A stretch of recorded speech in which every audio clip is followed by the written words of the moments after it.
매일 성경과 함께하는 오늘의 큐티 시간입니다.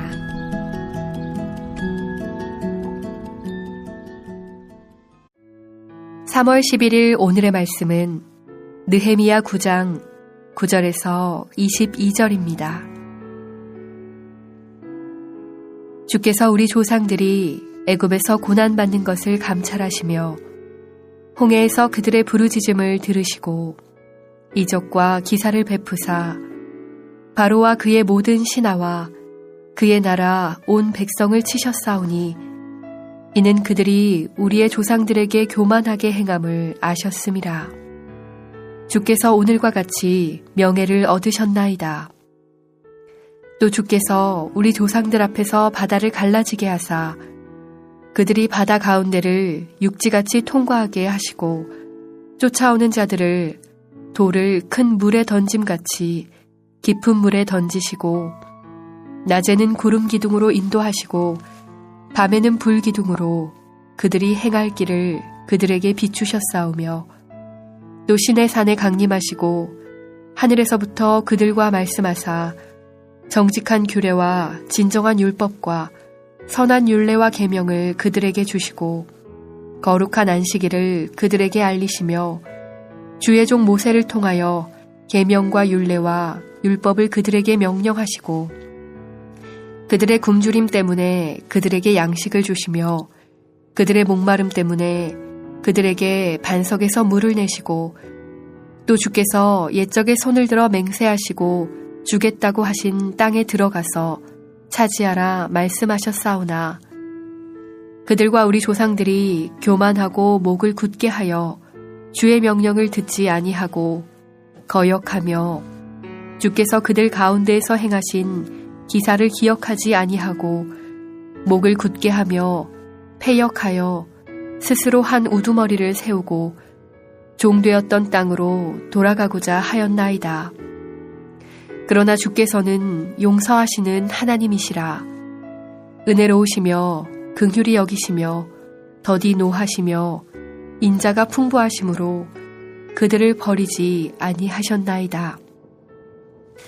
또 그들이 자기들을 위하여 송아지를 부어 만들고 이르기를 이는 곧 너희를 인도하여 애굽에서 나오게 한 신이라 하여 하나님을 크게 모독하였사오나 주께서는 주의 크신 긍휼로 그들을 광야에 버리지 아니하시고 낮에는 구름 기둥이 그들에게서 떠나지 아니하고 길을 인도하며 낮에는 불 기둥이 그들이 갈 길을 비추게 하셨사오며 또 주의 선한 영을 주사 그들을 가르치시며 주의 만나가 그들의 입에서 끊어지지 않게 하시고 그들의 목마름을 인하여 그들에게 물을 주어 40년 동안 들에서 기르시되 부족함이 없게 하심으로 그 옷이 헤어지지 아니하였고 발이 부르트지 아니하였사오며 또 나라들과 족속들을 그들에게 각각 나누어 주심에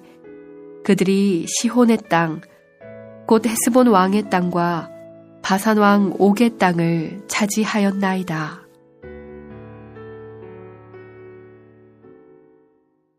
오늘 함께 묵상할 말씀은 느헤미야 9장 9절에서 22절까지 말씀입니다. 미래로 가야 할 길을 과거에서 찾는다는 말이 있습니다. 그래서 과거를 잊어버린 사람은 미래를 포기한 사람이라고 말합니다. 이스라엘 자손은 과거를 회상합니다. 하나님이 애굽에서 구원하여 가나안 땅을 주신 때부터 열국의 포로가 되는 날까지의 일을 회상합니다. 그 역사에 대한 회상은 다름 아닌 언약을 지키신 하나님의 은혜에 대한 회고였습니다. 그 은혜의 기억이 순탄지 않은 상황 속에서도 공동체의 재건을 견인한 것입니다. 지금도 마찬가지입니다. 하나님을 기억하고 그 은혜와 역사를 기억하는 것이 우리를 신실한 믿음의 삶으로 이끌어 줄 것입니다. 우리가 날마다 하는 말씀 묵상은 그 기억을 위한 거룩한 행위입니다. 레위인의 기도, 즉 역사 회고는 출애굽 사건과 광야 여정에 대한 주제로 이어집니다. 출애굽의 이야기가 새 출애굽, 즉 출바벨론을 경험한 백성들에게 다시금 선포되고 있습니다. 출애굽 사건은 이스라엘 역사상 매우 중요한 구원 사건으로서 이스라엘 백성은 하나님을 생각할 때 가장 먼저 출애굽 사건을 떠올렸습니다. 이스라엘 자손에게 출애굽 사건은 신약의 그리스도의 십자가 사건처럼 결코 잊어서는 안 되는 구원 사건이었습니다. 구약의 모든 절기는 바로 이 출애굽의 역사를 재현하고 출애굽의 은혜를 기억하기 위한 제도였고 의식이었습니다. 영적인 회복이 필요할 때 우리가 회고하고 기억해야 할 구원 사건은 무엇입니까? 우리는 무엇보다 그리스도의 구원 사건을 기억해야 합니다. 예수께서 죽었다가 다시 살아나셔서 우리의 주님이 되셨다는 사실은 바로 우리가 삶 속에서 기억하고 되새겨야 할 출애굽의 사건입니다. 그리고 우리 삶의 현장에서 하나님이 구체적으로 개입하셨던 일들, 우리에게 베풀어 주셨던 은혜의 순간순간이 또한 우리가 기억하고 감사해야 할 영적인 출애굽 사건입니다. 이것은 우리가 다음 세대에게 전해주고 그리고 세상에 들려주어야 할 이야기입니다. 하나님은 출애굽에서 광야를 지나 가나안 땅에 이른 역사를 통해 당신의 의로우심을 오롯이 나타내셨습니다. 8절을 보면 그 땅을 그의 씨에게 주리라 하시더니 그 말씀대로 이루셨사오매 주는 의로우심이로소이다. 의로우심이란 말씀대로 이루셨다는 뜻입니다. 언약을 지키셨다는 뜻이고 언약의 의무를 다하셨다는 뜻입니다. 이스라엘 자손은 역사 내내 하나님과의 언약을 배반하여 배역이기를 고집했지만 하나님은 그런 이스라엘을 향해 언약의 의무를 저버리지 않으셨고 그들을 돌이켜 약속의 땅으로 다시 인도하셨습니다. 이스라엘의 구원은 처음부터 끝까지 하나님의 의로우심, 그 신실하심에 달려있음을 포로에서 돌아온 이스라엘 자손은 깨달았습니다. 변절과 변심을 반복하던 이스라엘의 구원은 언약을 기억하신 하나님의 인자와 성실, 그 의로우심 때문입니다. 애굽에서 나와 광야를 지나 가나안에 이르는 모든 과정은 하나님의 은혜 없이 불가능한 여정이었습니다. 바울이 복음에는 하나님의 의가 나타나서 믿음으로 믿음에 이르게 한다고 선언한 이유가 바로 여기에 있습니다. 복음이 복된 소식인 이유가 무엇입니까? 복음에는 하나님의 의가 나타나기 때문입니다. 언약에 신실하신 하나님의 성품이 그 아들을 통해 그 아들을 십자가에 내어주심을 통해 나타났기 때문입니다. 그 의로우심이 죄 가운데인 우리를 살렸고 진노 아래 있던 우리를 하나님과 화목하게 만든 것입니다. 그러니 아무도 하나님과 그 구원 외에는 자랑할 수 없습니다. 조금이라도 영광을 취하거나 찬양을 받아야 할 사람은 없습니다. 여러분, 우리의 구원만이 아닙니다. 우리가 지나온 삶이 우리가 바라고 원하고 기대한 대로 전개되지 않았을지라도 서둘러 낙심하거나 포기하지 말아야 할 이유가 여기에 있습니다. 아직 의로우신 하나님이 하실 일이 남아있고 하나님이 이루실 약속도 남아있기 때문입니다. 이스라엘 자손의 거듭된 반역을 언급하고 나서 레위인들의 기도는 결국 하나님의 은혜와 긍휼이라는 주제로 돌아갑니다. 광야 시절 이스라엘 반복적인 배역에도 불구하고 하나님은 그의 백성을 광야에 버리지 않으셨습니다. 변함없는 은혜를 베풀어 구름 기둥과 불 기둥으로 인도하시고 만나와 물을 공급하셨습니다.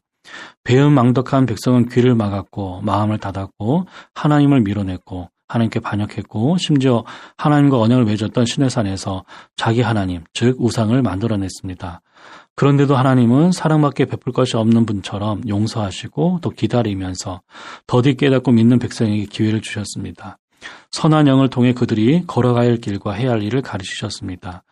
광야 40년 내내 남지도 않고 모자라지도 않게 공급해 주셨고 대적들의 침략에서도 안전하게 보호해 주셨습니다.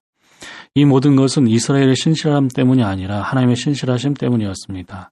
이스라엘의 완고함을 연약함으로 여기시고 자상한 아버지처럼 그들을 포기하지 않으시는 긍휼 때문이었습니다. 우리의 존재와 삶, 생명과 구원 역시 그 은총과 긍휼이 아니었다면 설명할 수 없습니다. 우리 공동체 역시 마찬가지입니다. 하나님이 함께 하시면 광야가 초장으로 마른 땅이 강으로 변할 것입니다. 팍팍한 내 삶도 주님의 선한 손에 붙들리면 안전하고 안위 받는 삶으로 변화할 것입니다. 이 하나님의 구원 역사의 궁극적인 목적은 말씀을 지키고 따르는 신실한 백성을 창조하는 데 있습니다. 그 은혜로 광야와 같은 인생길을 살아왔고 살아냈고 또 살아갈 것입니다. 그러니 삶의 조건과 환경이 나아지길 구하기 전에 하나님이 더 편하게 내 삶에서 왕노릇 하실 마음의 환경을 마련해야 하지 않을까요? 더 나은 삶을 구하기 전에 하나님 보시기에 더 나은 백성이 되기에 힘쓰는 과분한 은혜 앞에 과분한 소명을 감사함으로 감당하는 저와 여러분이 되기를 바랍니다. 함께 기도하겠습니다. 주님, 은혜에 대한 기억이 팍팍한 광야와 같은 현실 속에서도 우리를 견인하는 동역임을 알았습니다. 은혜를 잊지 않는 기억과 은혜를 의지하는 기도를 통해 오늘 하루도 우리에게 주어진 삶의 자리에서 온전히 주의 뜻을 이루어 주의 이름을 높이는 신실한 주의 백성이 될 수 있도록 도와주십시오. 오늘 하루 주의 이름의 수치가 아니라 영광이 되는 삶이 되기를 간절히 바라며 예수님의 이름으로 기도합니다. 아멘.